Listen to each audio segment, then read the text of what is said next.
दोस्तों, क्या आप जानते हैं, घर में होने वाली छोटी छोटी बातों में भी कई संकेत छुपे होते हैं।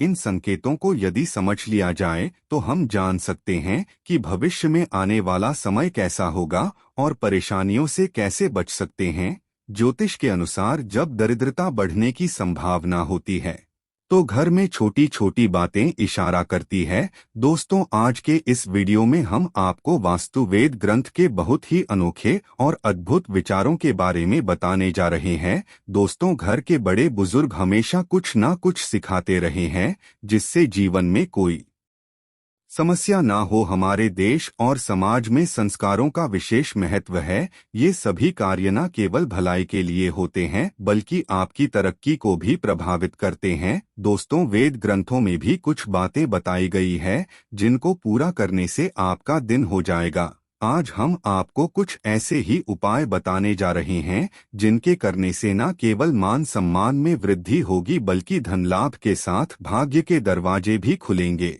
दोस्तों, आज हम दुर्भाग्य को दूर करने वाली अचूक जानकारी आपको देंगे।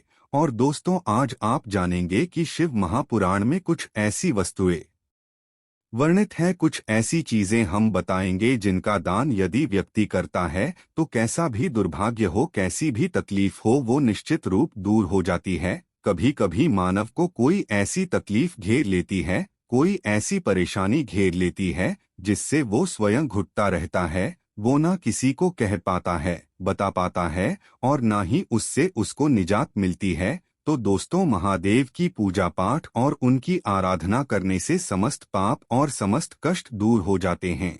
दोस्तों, ये कहने वाली कोई ऐसी बात नहीं है जो सिर्फ आप हवा में कह दें और ये उछल जाए। महादेव यानी शिवलिंग। शिवलिंग एक ऐसी चीज है जिसके पास बैठकर आप अपने कष्ट को कह सकते हैं। सबसे बड़ी जो चीज है वो विश्वास की बात है। यदि आप शिवलिंग पर विश्वास करते हैं, शिव महापुराण पर विश्वास करते हैं, तो निश्चित रूप से आपसे जो भी गलती हुई हो, जो भी कष्ट हुआ हो, आप बैठकर के सोमवार के दिन से पूजा आराधना शुरू करें तो निश्चित रूप से आपकी तकलीफ जो है वो दूर हो जाती है। आज हम दुर्भाग्य को दूर करने वाला शिव महापुराण में वर्णित एक विशेष चमत्कारी उपाय बताने जा रहे हैं। कुछ ऐसी वस्तुओं का दान बताने जा रहे हैं जिसे दान करने से आप जिससे प्रत्यक्ष या अप्रत्यक्ष रूप से जूझ रहे हैं वो कष्ट समाप्त हो जाएंगे। दोस्तों, शिव महापुराण में है क्या? शिव महापुराण में शिव जी की विस्तृत चर्चा है, विस्तृत जानकारी दी गई है शिवजी के बारे में। तो उसी में ऐसी 6 वस्तुओं का वर्णन है जिसका दान करने से मानव जीवन के समस्त कष्टों से मुक्त हो जाता है। दोस्तों, में जो बहुत दानी महादानी कहे जाते हैं वो लोग दान के द्वारा, पुण्य कर्म के द्वारा आज भी जाने जाते हैं। जैसे कर्ण को ले लीजिए। कर्ण को कौन नहीं जानता? कर्ण को महादानी की संज्ञा दी जाती है। राजा बलि है और राजा हरिश्चंद्र की कथा तो आप सभी जानते होंगे कि कितने बड़े दानी थे। स्वप्न में देखने के बाद वे अपने पूरे राज्य का त्याग कर देते हैं। दोस्तों, महर्षि दधीची को भी दानी महादानी की श्रेणी में रखा जाता है। महर्षि दधीची एक कबूतर की रक्षा के लिए अपनी हड्डियों का ही दान कर दिया था, त्याग कर दिया था।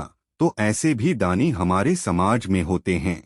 पर दान का ये अर्थ बिल्कुल भी नहीं है कि आप अपने श्रद्धा और अपने शक्ति से ऊपर दान करें। दोस्तों, कोई भी दान अपने सामर्थ्य के अनुसार करना चाहिए। एक चीज और बता दें कि यदि आप कोई भी दान करते हैं तो वेद ग्रंथ के अनुसार वो दान आपको कई अधिक गुना होकर के वापस प्राप्त होता है। कभी भी कोई ऐसी चीज ना सोचे कि आप दान कर देंगे तो आपका भंडार कोष खाली हो जाएगा। शिव पुराण में तो ये भी कहा गया है कि यदि आप शिवजी पे कोई वस्तु अर्पित करते हैं या फिर शिव जी के निमित्त आप कोई दान करते हैं तो निश्चित रूप से वो 100 गुना होकर के आपको प्राप्त हो जाता है।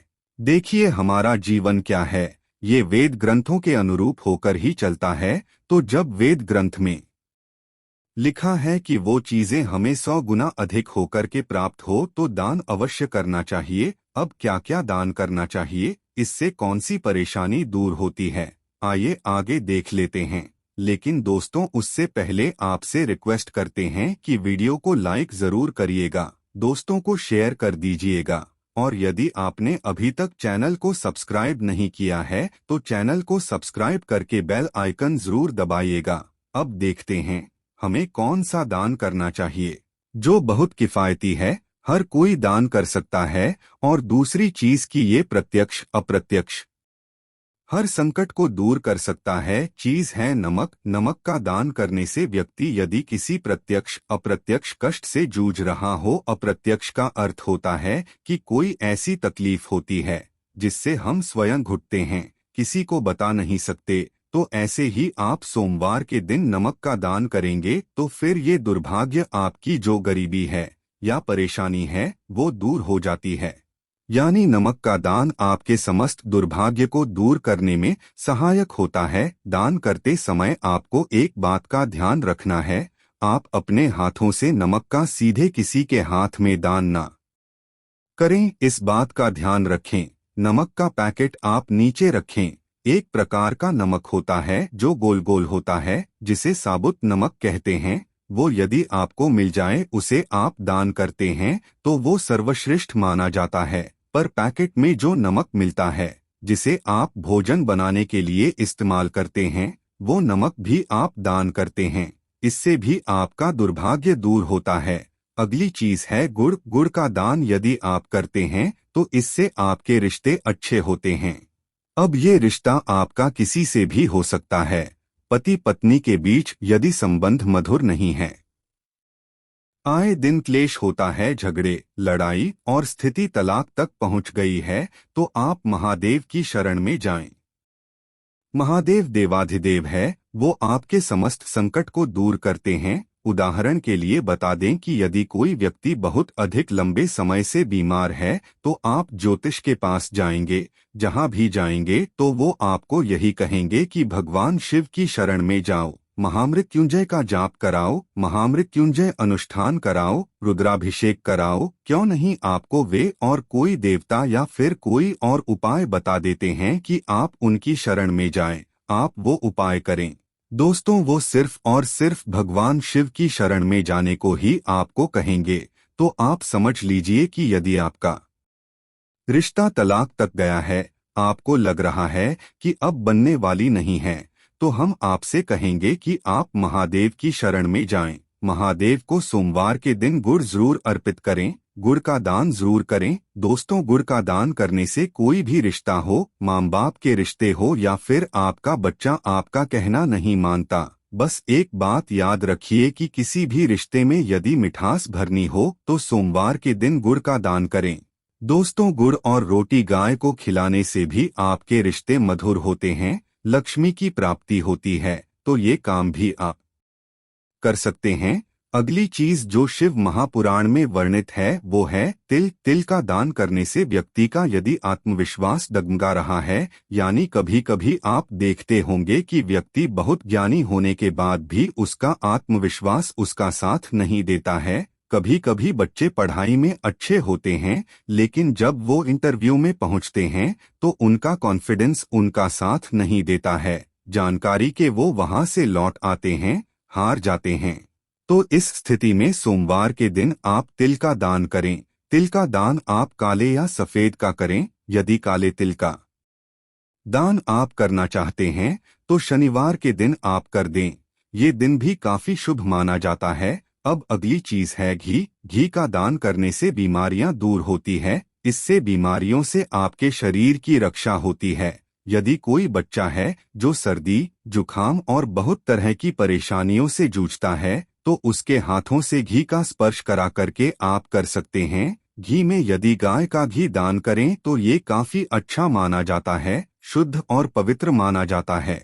तो दोस्तों, इस प्रकार से आपको ये दान अवश्य करने हैं। महादेव पे घी चढ़ाने से आपकी बीमारियां और परेशानियां दूर होती हैं, लक्ष्मी की प्राप्ति होती है। जैसा कि हम सभी को पता है कि महादेव का पंचामृत से अभिषेक किया जाता है, उनको जो 5 चीजें चढ़ाई जाती है उसमें घी का भी स्थान आता है, तो आप पर घी चढ़ाएं, इससे महादेव आपकी समस्त मनोकामना पूर्ण करेंगे। तो दोस्तों, इस तरह की जो चीजें हैं वो हमें प्रति सोमवार दान करनी है। यदि उपर्युक्त कष्टों से आप जूझ रहे हैं तो सोमवार के सोमवार आप इन चीजों का दान कर सकते हैं। अगली चीज है दोस्तों अनाज। बहुत प्रकार के अनाज हम दान करते हैं, जैसे कोई व्रत या उपवास रखते हैं, तो फिर अंत समय में जब आप पारण करने जाते हैं तो उससे पूर्व में कहा जाता है कि आप ब्राह्मण भोज कराओ, परंतु ब्राह्मण भोज हर समय संभव नहीं हो पाता है, तो हम के निमित्त कुछ अनाज दान कर सकते हैं। अनाज दान करने से माँ अन्नपूर्णा आपका भंडार कभी खाली नहीं रखती है। जैसा कि आप सभी जानते हैं कि माँ अन्नपूर्णा शिव की अर्धांगिनी है, माँ जगदम्बा स्वरूप है, और उन्होंने भगवान शिव को ये वरदान दिया था कि जो व्यक्ति उनका अनादर नहीं करेगा उसका भंडार कभी खाली नहीं रहेगा। तो ये कोई छोटी सी चीज आप मत समझिएगा कि भंडार खाली नहीं रहेगा। आपके खाली नहीं रहने का अर्थ है कि आपका घर अन्न और धन से भरा रहेगा। अन्न और धन ये दोनों चीजें एक साथ जोड़कर के इसलिए देखी जाती है कि जिस व्यक्ति के खान पान का जो वैभव है वो भरा रहता है, समृद्धि बनी रहती है, उसके घर में धन की लक्ष्मी की भी कभी कहीं कोई कमी नहीं रहती है। तो इस प्रकार का दान आप शिव महापुराण में बताए गए समय के अनुसार यानी सोमवार को और काले तिल का दान करना है। तो शनिवार को तरह से दान करेंगे तो निश्चित रूप से आपकी ख्याति फैलेगी और आप जिस समस्या से, जिस दुर्भाग्य से जूझ रहे हैं वो भी धीरे धीरे समाप्त हो जाएगा। धीरे धीरे इसलिए कि कोई उपाय जादू बिल्कुल नहीं होता। भगवान के पास जब आप उनकी शरण में जाते हैं, उनके निमित्त अपने कष्टों को दूर करने के निमित्त जब आप किसी चीज का दान करते हैं, तो निश्चित रूप से भगवान आपकी थोड़ी देर तक परीक्षा लेते हैं। आपको लगेगा कि आपके और बड़े हो रहे हैं, परंतु वो संकट बड़े नहीं होते हैं। धीरे धीरे महादेव जी उसको काटते हैं।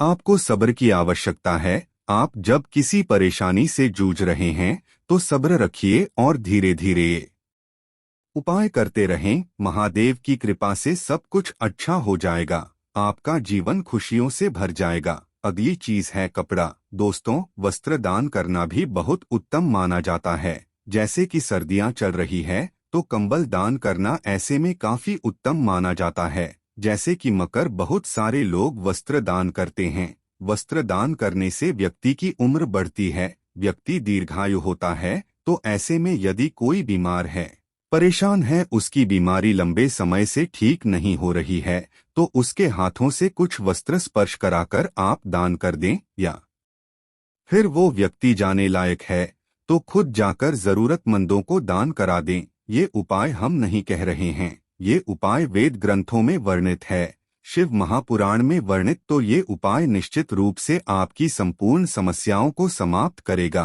कैसा भी दुर्भाग्य चल रहा हो, धीरे धीरे वो दुर्भाग्य महादेव की कृपा से कटने लगेगा। आज के लिए बस इतना ही दोस्तों। यदि आपको ये वीडियो पसंद आया है तो वीडियो को लाइक करिएगा, दोस्तों को शेयर जरूर करिएगा और चैनल को सब्सक्राइब करके साथ में लगे घंटी वाले बटन को जरूर दबा दें। धन्यवाद वीडियो के आखिर तक बने रहने के लिए।